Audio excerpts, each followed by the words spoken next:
जालन्याच्या वाढत्या गुन्हेगारीला गुन्हेगारच जबाबदार आहे असं विधान पंकजा मुंडे यांनी केलंय। पालकमंत्री पंकजा मुंडे यांचे हे अजब वक्तव्य समोर आले।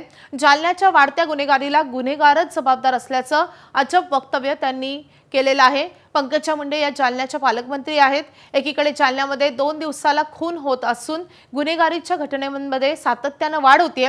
यावरच पंकजा मुंडेंनी प्रतिक्रिया दिलेली आहे आणि त्यावेळी त्यांनी हे अजब विधान केलेलं आहे। जालन्यात बाहेरचे लोक येऊन तर क्राइम करत नाहीत, जालन्यातीलच लोक करतात असं म्हणत आपण ज्या भागात आहोत त्या भागाची अनावश्यक बदनामी होणार नाही याची काळजी घेतली पाहिजे असं देखील पंकजा मुंडे म्हणाले। जी क्राईम करणारे जालन्यातलेच लोक आहेत ना, बाहेरचे ते येऊन क्राईम करते तर त्याला जालन्याची व्यवस्था पूर्ण आपण करू। फक्त एवढंच माझं पत्रकारांना म्हणजे विनंती आहे की आपण प्रश्न विचारत असताना आपण ज्या भागाचे आहोत त्या भागाची अनावश्यक बदनामी तर होत नाही ना याची काळजी घेतली पाहिजे। मी बीडच्या लोकांना हे समजवलं आज।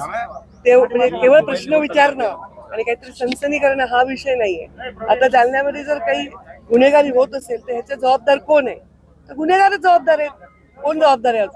आणि त्यांच्या पोलीस पूर्णपणे त्यांना व्यसन घालतील असं मला विश्वास आहे। पोलिसांचा वचक नाही का म्हणून तुम्हाला असं म्हणायचं? एबीपी माझा, उघडा डोळे बघा नीट।